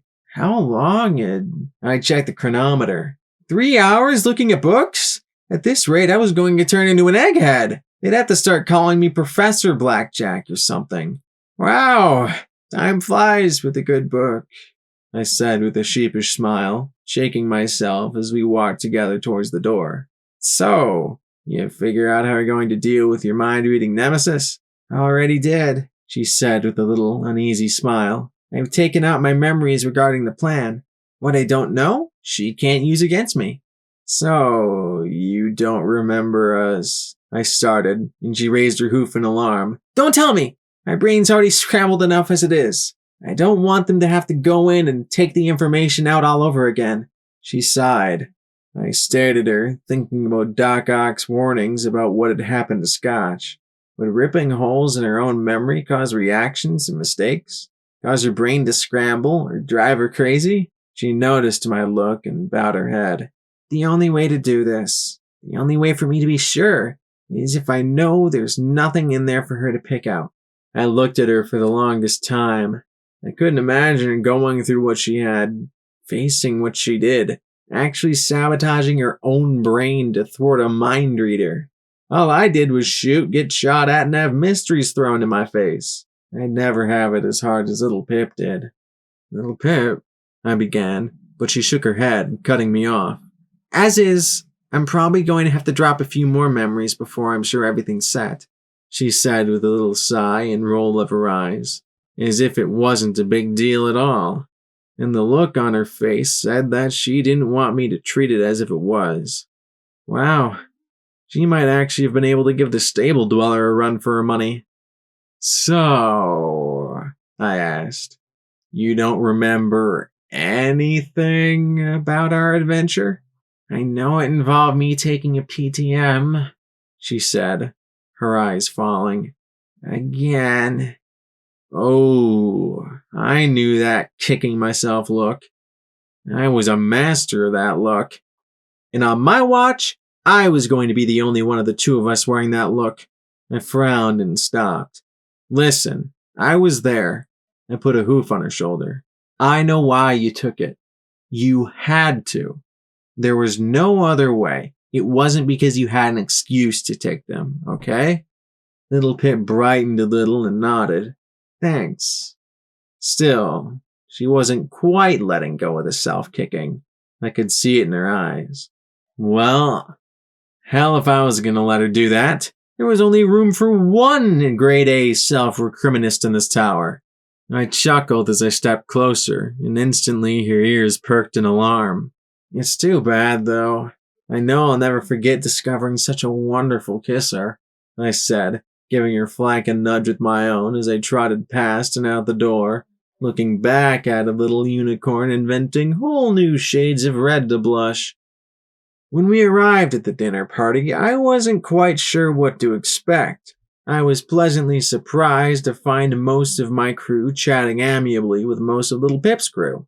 And since we were arriving late, there was no pony in the way between me and the buffet table. I was feeling positively snacky. I was trotting towards it when my ear twitched to the sound of Glory talking to Calamity. So, you're absolutely positive you didn't kill off your entire squad in a rampage of death and destruction and flee to the surface to avoid lawful prosecution by the authorities? She asked as she balanced a cup of punch on her outstretched wing. Let me think on that. The brown Pegasus drawled as he rolled his eyes in mock reflection. Nope. Afraid not. Said my piece and went on my way. Though it weren't like they were keen on making it easy. I'll say you did, she said with a little frown. You know, you completely undermined what we were trying to do in Thunderhead with that display. He gave a little shrug. You thunderheaders. Always with the great big ideas and stuff. So long as Navarro's got the guns, not much you can do. Well, some ponies gotta have the big ideas, she replied firmly. Besides, I thought you were all about helping the surface. I am, he replied. But sending down some healing supplies and taking some food back ain't helping. It's flirting. There's no way you're going to do more than that. It takes time. You can't just do it all at once, Glory protested. Sure. Been 200 years. What's another 200 more? He countered, and saw her ears droop. The brown buck sighed. And if it were Navarro, it would probably be 2,000 years before they sent so much as spit. I just ain't one for itty-bitty steps. You sound just like my father, she said. His expression turned a touch more curious. Sky Striker. He's your father? He blurted, then stared at me, then at Glory's missing wing, then back at me.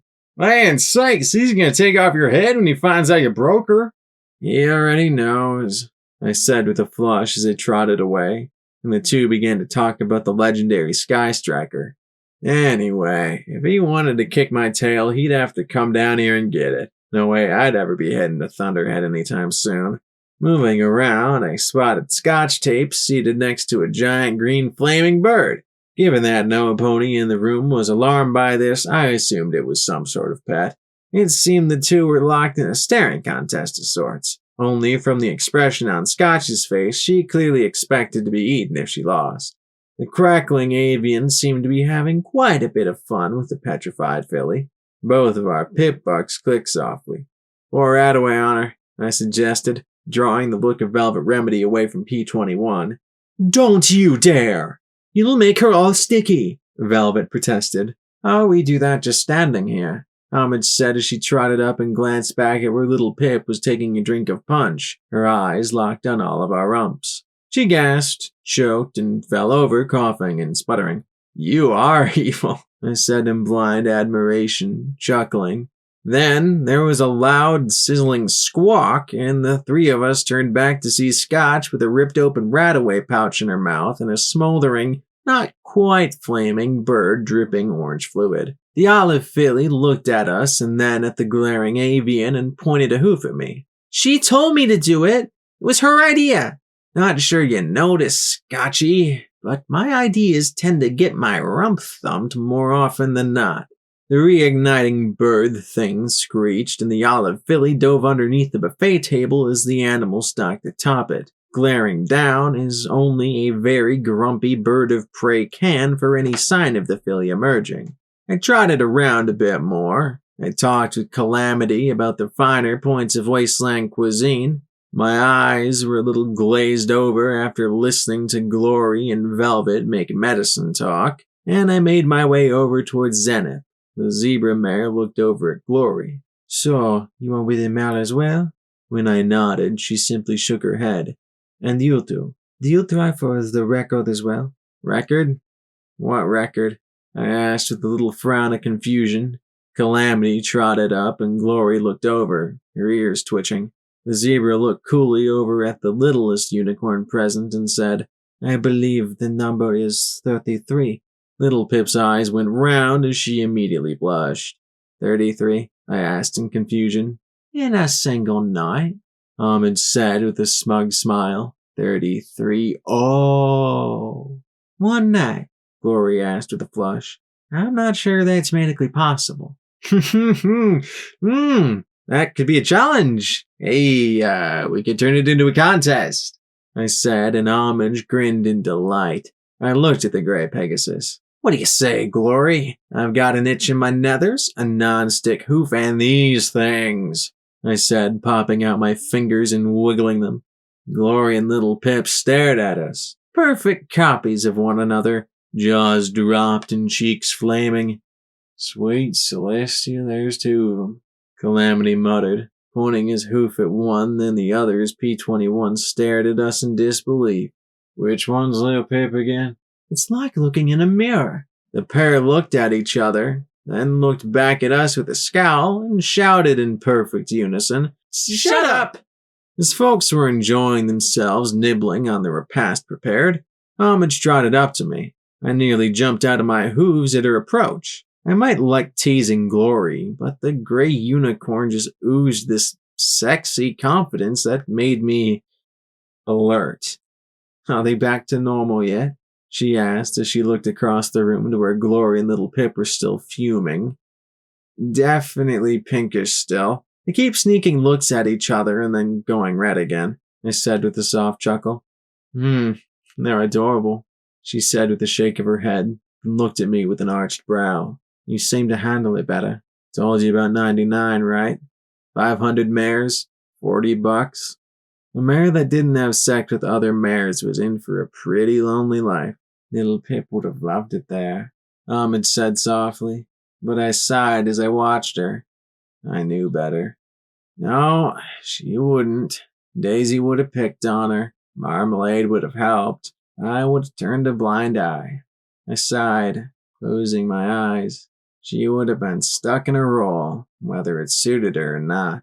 She'd never have left, and she'd have been miserable. No pony was happy in 99. Happiness? That was just a delusion. Homage sighed softly. On that happy note, Hoofington's gone dark. I looked at her sharply. 4 days ago, right after the Celestia. I'm not getting any signal from the towers there. Actually, I'm not getting transmissions of any kind from there. I've got to get back, I murmured. There were things happening, and I was having dinner and laughing and teasing, and I yipped as a tail spanked my ass hard. What was that for? I asked as I rubbed my stinging derriere with a forehoof, blushing hard myself. You were getting that whole kicking yourself for having fun look going, she replied with a smile. You can't run off this very second, and you aren't a bad pony for enjoying yourself. Just letting you know. I nodded. She was right. That had been exactly what I'd been about to do. You want to help ponies. That's commendable. It's what I love about Little Pip, she said with a laugh. But you don't have to go charging ace just because I give you some troubling news. But I thought that was what heroes are supposed to do. We charge off into the fray so other ponies can get away, I said with a touch of sarcasm. I glanced over at Homage, but the gray unicorn wasn't smiling as she looked across the room at Little Pip talking with Rampage. Homage? I hope she knows I don't want her to go, Homage murmured softly. I know I tease her.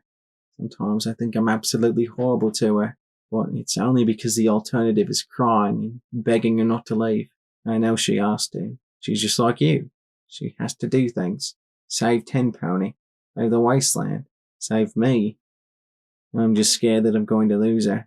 Sometimes I wish I could go with her, so that if something bad happens, then I'll be right there with her. I'm so jealous of you and Glory. I closed my eyes. I wish I could leave her here. I saw her die right before my eyes, Homage, just a few days back. She was inches from my face, and then she fell. One of my enemies saved her life, but for a while there, it crushed me. I'm always afraid that some decision I make is going to kill her. I'm just scared that something's going to happen to little Pip, Ahmed said as I looked at her. Every time I see her, she slipped a little further from me. It's not so much her dying, as terrible as that would be.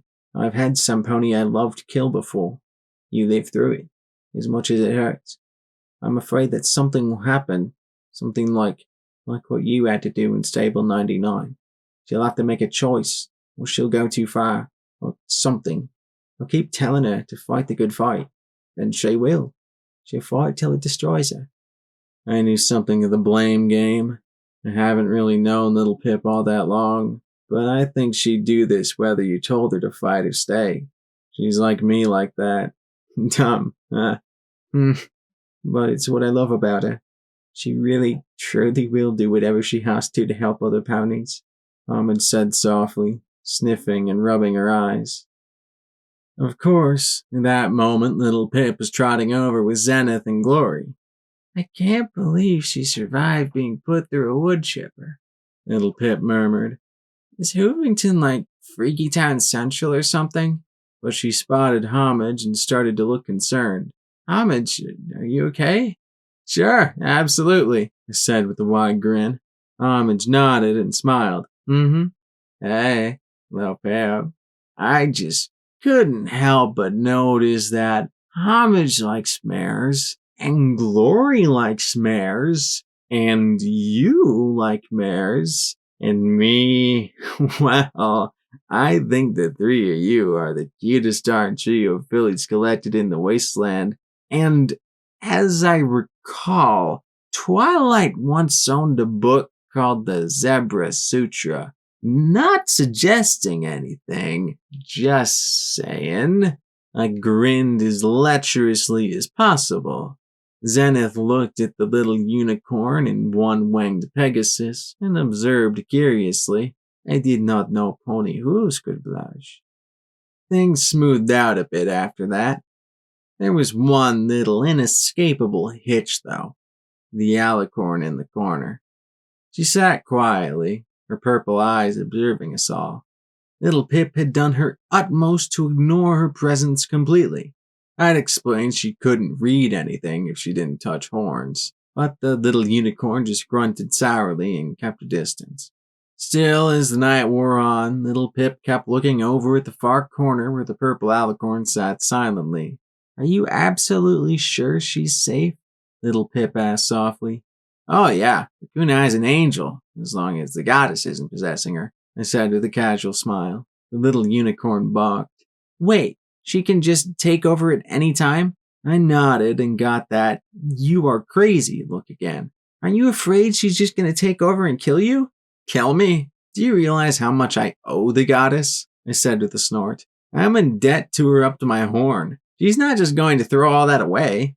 Velvet stared in shock as P21 sighed and shook his head. I continued. Besides, all my friends have tried to kill me at one time or another. You get used to it. I shrugged, and little Pip looked at my friends in shock. I haven't, Scotch protested as she peeked out at the balefire phoenix stalking above her. Oh, right. Scotch hasn't, I amended with a shrug. Little Pip rubbed her chin. Now that I think about it, most of my friends have tried to kill me too. Rampage laughed. Hey, we could make a try to kill elitist club. Could I get it on that? I wondered. Sure, Blackjack. He tried to kill you more than anyone. Little Pip, Rampage, and I laughed as a black unicorn stammered. This isn't healthy. She looked at the blue buck as she pointed at me and little Pip. P21 just nodded and deadpanned. Yes, Velvet. Everyone from the hoof is like this. He let her off. It helps if you think of her as a foal dropped on her head. Repeatedly. Don't forget the lead paint, I called after them, getting a look from little Pip. What? That stuff's good. Little Pip shook her head. Blackjack, you are just so random. I grinned as we approached Lacunai, Rampage trotting away to talk to Velvet. The purple alicorn looked at her calmly as little Pip forced a small, tense smile. Hi.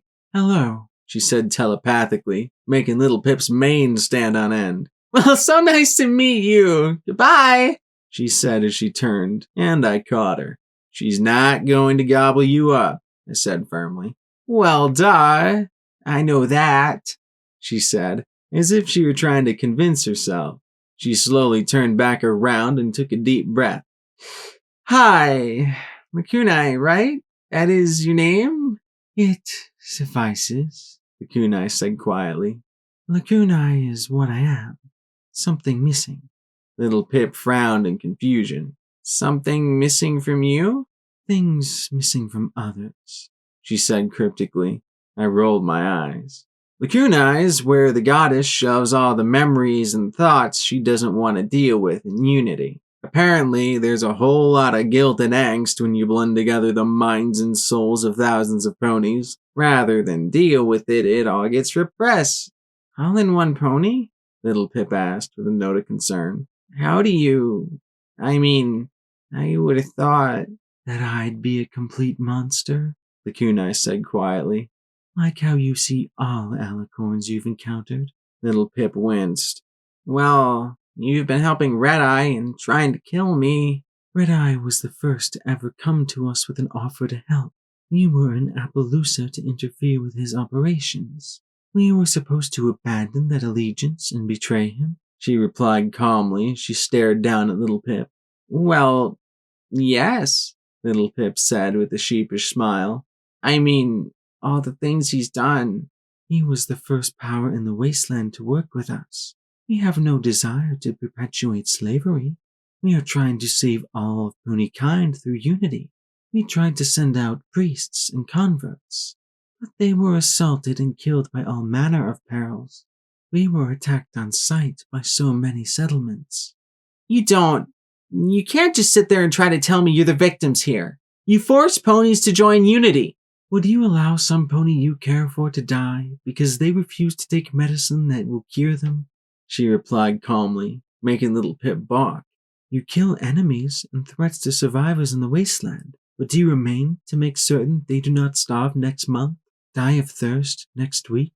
In Unity, we transform ponies into a form that does not hunger or weaken in this world. We protect their souls in us. Can you do the same? In you? Little Pip murmured in shock. You mean you trap their souls inside you? In us, we endure. They are not hurt. They are safe from death forever. The kunai murmured softly, then closed her eyes. Little Pip frowned, looking confused and a little guilty. I think I liked it better when you were just trying to kill me. You are helping us, the kunai said calmly, and that seemed to make her squirm. Reluctantly, unwillingly perhaps, but helping us. With your help, we will stop Red-Eye, end slavery, and halt the suffering of all ponies in the wasteland. But as she spoke, our friends gathered around us. And what about others? Homage asked as she trotted up with a small frown. Others? Yes, others. It is not just ponies out there. What about zebras? Zenith looked at Lakunai with that steady, imperturbable gaze. They are not us. We cannot. We do not know. The purple alicorn started to stammer. And griffins, suggested Calamity. Doubt flickered in Lakunai's eyes. You just gonna kill him? We would rather. It is not. You don't understand. And hellhounds? Velvet Remedy asked as she joined in as well. I blinked at that, and Calamity groaned softly. Weren't hellhounds some kind of monster? But then, weren't alicorns? And dragons? Asked Rampage. I'm pretty sure there's still a few of those around. You're just gonna be able to dip them into Unity as well? And ghouls! Piped up Scotch Tape with the phoenix standing on her rump. I looked at her with a smile, and she flushed. What? Harpika and those other ghoul kids were nice. Little Pip looked at all of us, backing her, and smiled before she looked back at Lakunai. That's why Unity's just not enough. It's not enough to save just ponies by turning us all into alicorns. We have to fix this world. We have to do better, I said quietly. No one person, no one goddess, can do it all themselves. Then Lakunai sighed as well. We liked it better when you were dropping boxcars on us too. Then her eyes turned hard. We will save what we can! How best we can! We shall thrive in this world! Remember our accord, and then you will learn the peace that comes through unity! She thundered at all of us. Little Pip drew little Macintosh, but I shook my head hard. Kunai shuddered and sighed. My apologies for that. Little Pip put the revolver away, looking on in concern. Are you alright? She hoped to convince you, to truly convince you. She did not expect that, she said as she slumped against the wall. Now she's feeling shame and doubt and questioning herself. She is? Velvet asked in astonishment. Then maybe. But Kunai sniffed softly and shook her head. She's stuffing it all into you, isn't she? I asked as I knelt beside her. Kunai nodded silently, and I cursed the coward. You mean anything that might convince her to change her mind is being put into you? Velvet asked softly. All that remains is the certainty of the correctness of her course, Kunai said as she looked up at little Pip. You know she plans to force you into unity when you uphold your end of the bargain. The little unicorn swallowed hard and then gave a grudging little nod. I figured she'd do something like that. And do you have a plan to stop her? Kunai asked as I saw, for the first time, tears in my friend's eyes. Little Pip stood there for the longest time, and then gave a single, jerky nod. Kunai gave a small smile as she closed her eyes. Good. The party was pretty well done after that. Calamity and Velvet trotted out. I wasn't tired, but then my body didn't do tired anymore. I wondered if this was how Harpika and Ditzy felt all the time. This stillness within. I wasn't hungry, wasn't thirsty, couldn't detect myself breathing, no heartbeat. Was I really still alive at all? I trotted to the window and looked out at the darkness. Red Eye's forces had withdrawn. Whatever little Pip had said on the radio had convinced him. Quite a party, little Pip said as she trotted up beside me and looked out as well. Looks like it worked. Whatever we did, she said with a small expression of confusion. You did it. I was just backing you up, I said softly as we both stared out at the night. Your mind-reading enemy is the goddess, isn't she? Little Pip looked down at her hooves and sighed, and nodded. See? The Blackjack Express would arrive. Eventually. I closed my eyes. Should I tell her about the innervation ring? Should I try and talk her out of it? Help her? Warn the kunai? I tapped my head against the thick glass window. I couldn't deal with this now. Why couldn't it all be simple? It was never, ever simple. I wasn't sure I could tell you earlier. Now I'm not sure what I had planned exactly. It's all muddled up. I sighed, wishing I could tweak my own memories as well. Simple ponies like me were not meant for brain-perplexing problems. Be careful with that memory manipulation stuff. Tried it on Scotch to remove some horrors. Didn't work too well. I warned as I looked out at the night and the few lights that filled it. Distant and dark, like the black beyond the stars. I sighed. And I know you're not gonna like this, but the goddess knows about gardens. What? She stared at me in horror. How? I thought... She knows it exists, but not where it is or what it does. Spike's safe. And I'm so brain damaged, the kunai will never pick it up. But you should know the goddess thinks that it might be able to be, well, repurposed. Repurposed? How? Then her eyes went wide. You mean instead of purifying, she could use it to contaminate everything? Mm-hmm, I said with a nod. That's about how I felt when the kunai let it slip. The goddess could use gardens to pick up where the bombs left off. Little Pip groaned as she buried her face in her hooves. Well, bombs plus taint, I suppose. I amended as I patted her shoulder. Everything all right? Homage asked as she walked out to us. Just talking about fun stuff. Radiation, taint, the end of the world, I said with a roll of my eyes. Lots of fun, Homage murmured as she looked at the little unicorn. Personally, I just wish I knew what taint is. I mean, I had a gun filled with this stuff. It's a potion that was developed by Twilight Sparkle in the years before the ending of the war, little Pip murmured dejectedly. Twilight Sparkle used it to create alicorns. It was her last act before the bombs fell. There were huge vats full of it in Maripony, and the Diamond Dog warrens underneath Pleasant Valley were full of rejected batches. I blinked as I stared at Little Pip. Well, that doesn't make any sense. Huh? Little Pip slowly lifted her head to look at me. Well, I mean, it couldn't be just the potion, because taint is all over the place, right? I asked, looking at Homage. The gray unicorn frowned, but then shrugged. Well, yes, but the contamination is strongest around Maripony. She rubbed her nose, her brows knitting. But you can find taint from Hoofington to Trottingham, and all over the place in between.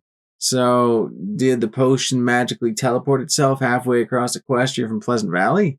I asked as I looked at them, and now Little Pip was looking confused as well. Look, the potion causes massive magical mutation. I don't know how it got so scattered, but it must have somehow, Little Pip said with a frown. But the old Blackjack Express was wheeling along for once. Except Twilight made a spell to neutralize taint before she completed the potion, right? Why would she create a neutralizer spell for her own potion she hadn't even completed? Little Pip's frown faded as she nodded. I felt a 5-watt bulb light in my brain. So, whatever taint is, it can't be the potion, or rather, it can't be just the potion. Maybe. I don't know, Little Pip said with a frown. It doesn't quite add up. Twilight must have had some hints, though, as to what taint was and how to stop it before she made the potion. Something. And so she made a spell to remove it. Then she used that something to make her alicorns. I clapped my hooves together. Maybe, Little Pip said with a sigh as she rubbed her chin. Then she frowned. I hate mysteries. You're telling me, I laughed, and got a smile in return. Glory trotted up as well with a smile. Every pony was starting to head for the elevators. P21 carried Scotch on his back, and I felt a warm and fuzzy feeling in my magical blood pump thing. He started to drift over as well. You know what sucks? I'm probably going to have to erase everything that happened tonight in the morning, Little Pip said with a sigh as the four of us filed into the elevator. Well? Homage said with a mysterious little smile as she pushed the button and the door slid shut. Best make it a night worth forgetting. It was very late, or really early, when I pulled myself from the sweaty sheets, listening to the snores, marveling in the simple music of unregulated breathing. I felt good, not just content or pain-free, but good. And as I walked to the window and saw the faintest glow to the east, I was glad that Glory had saved me. Glad that I had met Little Pip and Homage. There were good ponies out here. Ponies who wanted to help and be friends. Ponies worth fighting for, the dealer said quietly as he sat on the windowsill. I glanced at him. He looked younger. I didn't know what that meant. He nudged back his battered, wide-brimmed hat as he looked to the east. So you're going back then? You knew I would, I replied quietly. I knew you would, he rasped as he shuffled his cards. But some pony needed to give you a choice, even if it's one you could never make. Thanks, I replied, sincerely. I heard steps behind me, and he disappeared from view. Who were you talking to? Glory asked softly as she hugged me from behind, snugging her legs against my body and sheltering us both with her wing. Just my crazy, I said as I leaned back against her, thankful for every inch of my hide that wasn't metallic. I still smelled her in my nostrils and tasted her on my lips, and when we kissed, it was the sweetest flavor ever. Finally, I pulled away. Thank you for last night. I wasn't sure you'd want to do it. Not after what happened on the boat, Glory said in a soft, scared little voice. You mean when I was raped? It was a curious word. I would have thought that I'd flinch or something, but it was more like a lead weight on my mind, compressing my feelings under its subtle, heavy load. She nodded. I wouldn't think you'd want. at all. I smiled and kissed her again. They didn't beat me, Glory. If they had found Scotch, if they'd touched her, I would have been destroyed. That would have been it for me. They fucked me good and hard, slimed me up and tore me raw. That didn't matter. Hurting me didn't matter, long as they didn't hurt anybody else. I didn't matter. The whole memory was just one ugly cloud. I couldn't get rid of it. I didn't deserve to be rid of it. So I just carried along with all the others. She started shaking behind me, hugging me even tighter. I heard her sniff and give a little sob as she tried to remain as silent as possible. Hot tears trickled down the side of my neck. Glory, why are you crying? I asked, feeling baffled. I just told her it was okay. Because you won't, she said in my ear, muffling herself with her mane. You matter to me, Blackjack. You matter to so many ponies, and you died. You were hurt. You, sweet Celestia, why are you so convinced you deserve to suffer? You paid for 99, okay? You paid for everything. Why can't you accept that you matter? And it's as wrong for you to be hurt as it is for Scotch or me or anybody else to be. I closed my eyes and marveled at the silk of her mane, the wet trickle of her tears, and the sound of her ragged breathing and the beat of her heart. Most beautiful sound in the world. I don't know. Like I said, crazy. She broke into more sobs as she held me close, shedding tears I couldn't. I wished I knew a way to make her stop, or a way for me to join her. Anyway, thank you for last night, I said softly as I was held by her. Oddly, I think I understand why Deus acted like he did. She silenced, and I peeked back at her with a little smile. You understand him? There was something in her face, a look both repelled and curious at the same time. I suppose it was the doctor in her. I don't... wow. Sorry for the awkward, I said with a rueful smile. You don't... do you want... like he... She was babbling, and I smiled and kissed her.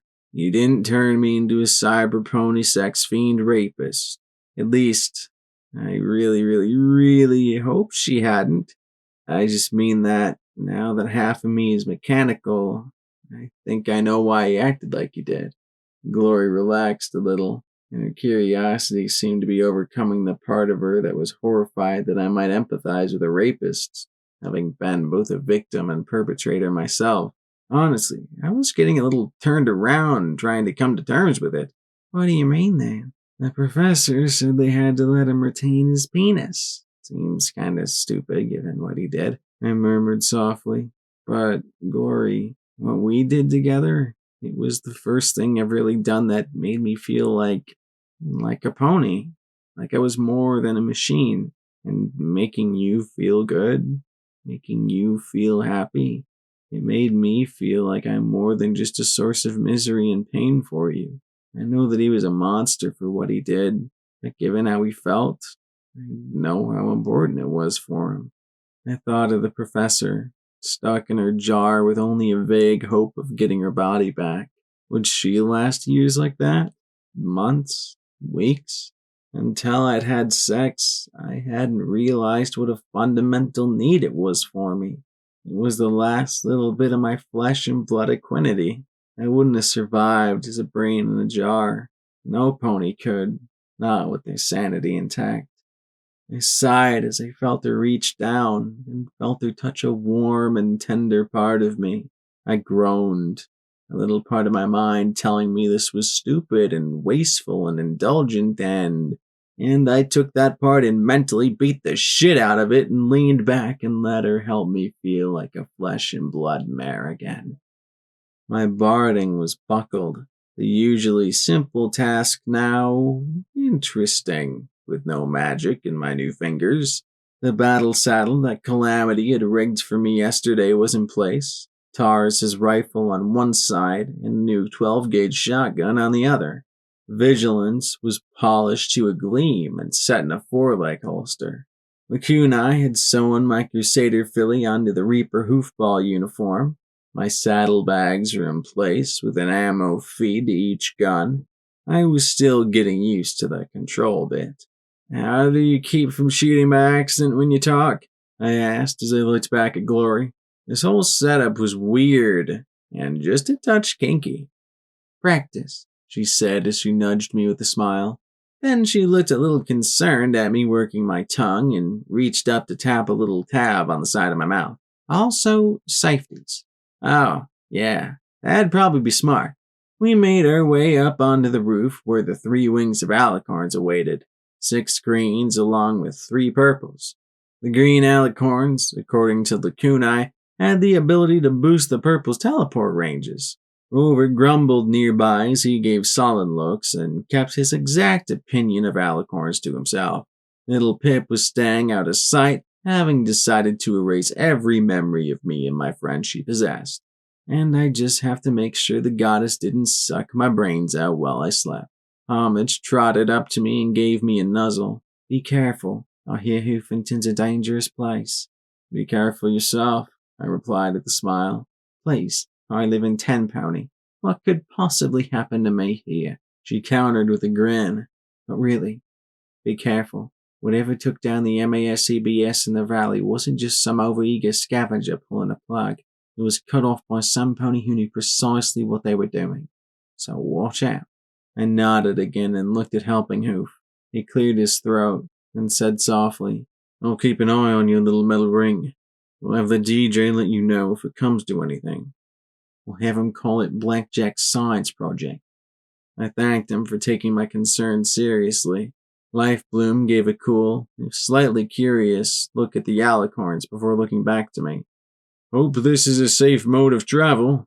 The goddess still wants to use me. Till then, I gave a little shrug. I sighed.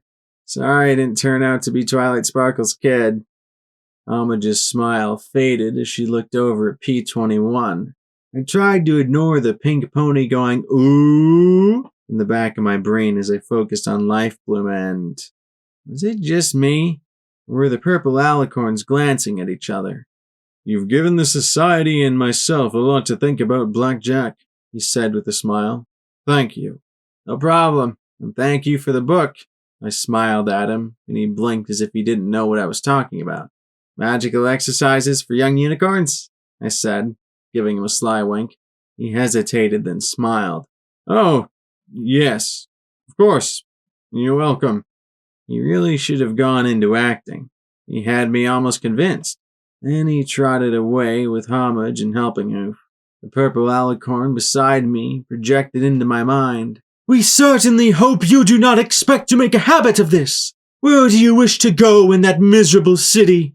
I looked at all my friends, new and old, and smiled. Home. The world disappeared in a purple flash. Footnote. Maximum level.